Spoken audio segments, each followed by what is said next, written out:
Bonjour Monsieur Mouziman, vous êtes en duplex de notre bureau de Vesoul. Alors que prévoit précisément la loi par rapport à la rénovation extérieure et puis qui est concerné? Oui, bonjour. Alors, la loi de la transition énergétique comporte un décret qui a fait couler d'ailleurs beaucoup d'encre, qui a fait un peu polémique, qu'on appelle le décret sur les travaux embarqués, où on a cru comprendre que le fait de faire des travaux lourds allait obliger à isoler toutes les maisons. Donc ça concerne, ce décret en fait n'oblige pas à isoler. Il concerne les bâtiments résidentiels et tertiaires, donc en premier lieu l'habitat.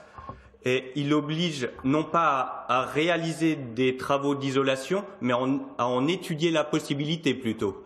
C'est-à-dire dans le cas de ravalement de façade, il faudra se poser la question de voir si c'est pertinent d'isoler.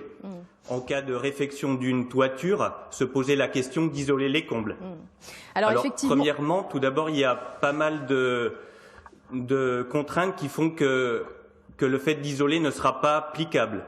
C'est-à-dire des contraintes, par exemple, techniques, juridiques, architecturales ou économiques. Si on est en secteur classé ou en périmètre des monuments historiques, certains ou en zone classée, on ne sera pas obligé d'isoler. Si le temps de retour de l'isolation est déduite et supérieur à 10 ans, on ne sera pas non plus obligé d'isoler. Donc il y a beaucoup de choses qui font que, en fait, c'est pas vraiment une obligation. C'est pas vraiment une obligation. C'est pas systématique. Alors, est-ce qu'on peut aussi penser qu'il peut y avoir des dérogations si, par exemple, on ne peut pas envisager, on ne peut pas payer ces travaux? C'est prévu, ça également? Oui, alors, oui, ça, c'est prévu aussi. C'est vraiment d'en étudier la possibilité. D'autre part, le fait, par exemple, de ravaler une façade, un mur, n'oblige pas non plus à isoler par l'extérieur. On pourrait le faire par l'intérieur.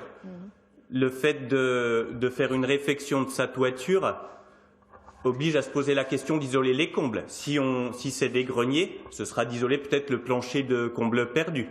Alors, si je comprends bien, Monsieur Mouziman, il est important, même si on peut le faire. Par où est-ce qu'on commence en fait les travaux?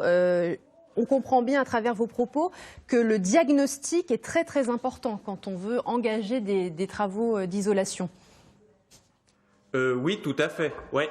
Oui, parce que l'habitat est quelque chose d'assez complexe. Le bâtiment en général, souvent on peut habiter dans du bâti ancien et puis s'apercevoir qu'en fait il y a des murs qui ont été reconstruits ou une extension qui a eu de l'isolation mais qu'elle n'est plus à niveau où on peut se poser ces questions. Donc la première phase, c'est effectivement de poser le diagnostic pour analyser où sont les déperditions. Est-ce que c'est plutôt par les combles, par les murs, ou est-ce que c'est un problème de chauffage ou un peu tout?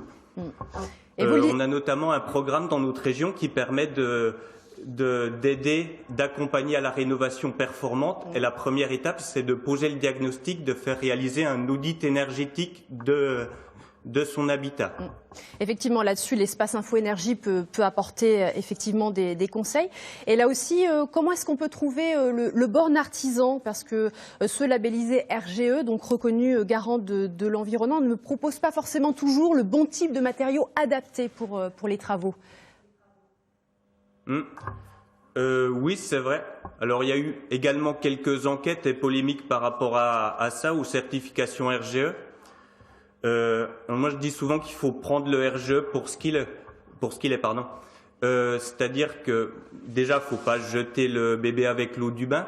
C'est pas parce que certains artisans qualifiés RGE ont pas fait du bon travail ou pas donné les bons conseils que ça remet en cause la certification elle-même. Je dis aussi que la certification RGE, elle ne fait pas tout. Ça permet de faire un tri. Accessoirement, elle est obligatoire pour accéder à certaines aides ou avantages fiscaux maintenant. Voilà, effectivement, il faut faire un tri et puis il ne faut pas hésiter à prendre conseil, évidemment, quand on veut se lancer dans ces travaux. Merci à vous.